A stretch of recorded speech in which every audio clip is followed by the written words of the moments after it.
దేశవ్యాప్తంగా ప్రతిష్ట కలిగిన తిరుమల లడ్డూను కల్తీ చేసి అపకీర్తి తెచ్చిపెట్టారని సోలూరుపేట ఎమ్మెల్యే నిలవల విజయశ్రీ వైసీపీ నేతలపై తీవ్రంగా విమర్శించారు.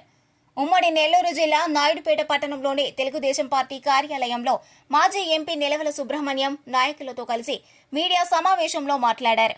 తిరుమల కల్తీ నెయ్యి విషయమై ఉన్నత న్యాయస్థానం నిర్ధారిస్తూ అందులో ఒక్కచుక్క పాలు లేకుండా రసాయనాలతో తయారు చేసినట్లు నిర్ధారించడం జరిగిందన్నారు. దేశవ్యాప్తంగానే కాకుండా ప్రపంచవ్యాప్తంగా ఎంతో పవిత్రత కలిగిన తిరుమలకు అపకీర్తి తెచ్చేలా అప్పటి వైసీపీ ప్రభుత్వం వ్యవహరించిందని ఎద్దేవా చేశారు. ఎంతో పవిత్రంగా చూస్తాం మేము. అలాగే ఒక తిరుపతి వాస్తవ్యులే కాకుండా ఆంధ్ర రాష్ట్రమే కాకుండా ఏ రాష్ట్రమైనా కూడా తిరుమల దేవస్థానం అన్నా తిరుమల పుణ్యక్షేత్రం అన్నా ఎంతో పవిత్రంగా చూస్తూ ఈరోజు ఒక దర్శనం దొరికితే చాలు, స్వామివారిని ఒక్కసారి దర్శించుకుంటే చాలు అని అన్ని రాష్ట్రాల వారు ఎంతో ఎదురు చూస్తుంది మనందరికీ కూడా తెలుసు. మనందరిలో లడ్డుని ఒక ప్రసాదం లాగా అది ఒకటి దొరికితే చాలు లేదా కొంచెం దొరికితే చాలు ప్రసాదం అని ఎంతోమంది ఎదురు చూస్తున్నారు. ఈ లడ్డుని కల్తీ చేసి అంటే ఒక్క చుక్క కూడా పాలు లేకుండా వేరే రసాయనాలు కలిపి కల్తీ నెయ్యిని చేసి వీళ్ళు లడ్డులో అటు స్వామివారికి అందిస్తూ అలాగే భక్తులకు అందిస్తూ ఎంత పవిత్రతని ఎంత నాశనం చేశారో, ఎంత అన్యాయం చేశారో మనందరం కూడా చూస్తున్నాం. గతంలో ప్రతిపక్షంలో ఉన్నప్పుడు మనము ఈ అనుమానాన్ని రైజ్ చేయడం జరిగింది. లడ్డులో కల్తీ జరుగుతుందని మనం ఒక అనుమానాన్ని రైజ్ చేయడం జరిగింది. అది ఈరోజు అక్షర సత్యమని సుప్రీంకోర్టు రసాయనాలతో ఒక్క చుక్క పాలు లేకుండా రసాయనాలతో ఈ లడ్డుని తయారు చేస్తున్నారని సుప్రీంకోర్టు తేల్చడం జరిగింది. ముఖ్యంగా హిందూయిజం అంటేనే తెలియని ఒక జగన్మోహన్ రెడ్డి ఈరోజు కల్తీ చేయడంలో ఆశ్చర్యం లేకపోవచ్చు. ఇంట్లో భాగంగా ఈరోజు పూర్తిగా కోట్లలో లడ్లుని వాళ్ళు ఇలాంటి రసాయనాలతో చేసినందుకు, ఇలాంటి కల్పన చేసినందుకు వాళ్ళని నిజంగా నోబెల్ కెమిస్ట్రీ అవార్డు ఇవ్వాల్సిందే. ఎందుకంటూ పాలతోనే మనము నెయ్యిని తయారు చేసుకుంటే అలా కాకుండా కెమికల్స్తో తయారు చేయొచ్చు అని కూడా వీళ్ళు మనకు కొత్త కెమిస్ట్రీని కూడా మనకు చెప్పదలుచుకున్నారు.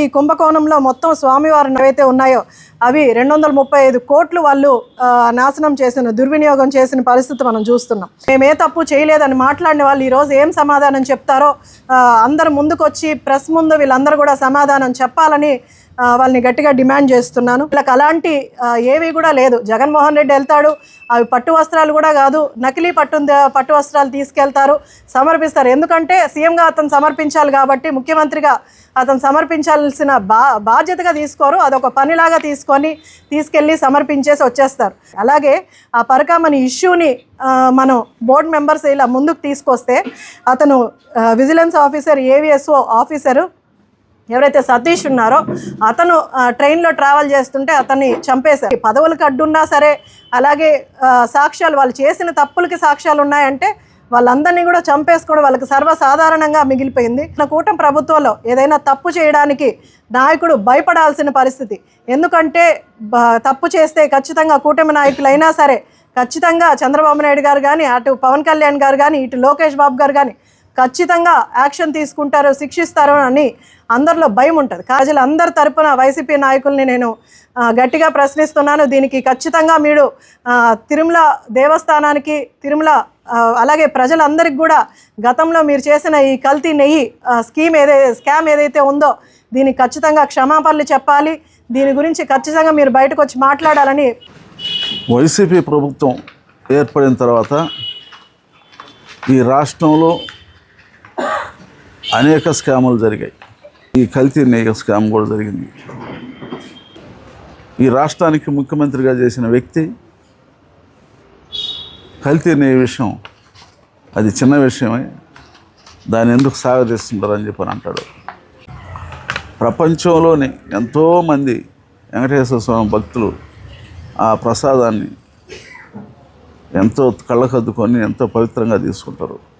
హిందూ మతం మీద, హిందూయిజం మీద వాళ్ళకి అపనమ్మకం ఎక్కువ. వైసీపీ పరిపాలన కొనసాగితే అది అంబేద్కర్ గారు రాసిన రాజ్యాంగాన్ని అమలుపరుచుకుంటా, రాజారెడ్డి రాజ్యాంగాన్ని అమలుపరిచిన దానివల్లే ఈ కార్యక్రమాలన్నీ కూడా జరిగాయి. ఒక ఛాన్స్ అని చెప్పని రాష్ట్ర ప్రజల్ని ముంచేసిన ప్రభుత్వం వైసీపీ ప్రభుత్వం. ఎస్సీలని దమనకోత వహించాడు. ఎస్సీల ఓట్లతో గద్దెనెక్కి ఎస్సీలను హింసించేది ఆ పార్టీకి, వైసీపీ పార్టీకి ఆనవాయితీ అయిపోయింది. మరిన్ని న్యూస్ అప్డేట్ కోసం A3 న్యూస్ ఛానల్ని సబ్స్క్రైబ్ చేసి బెల్ ఐకాన్ను ప్రెస్ చేయండి.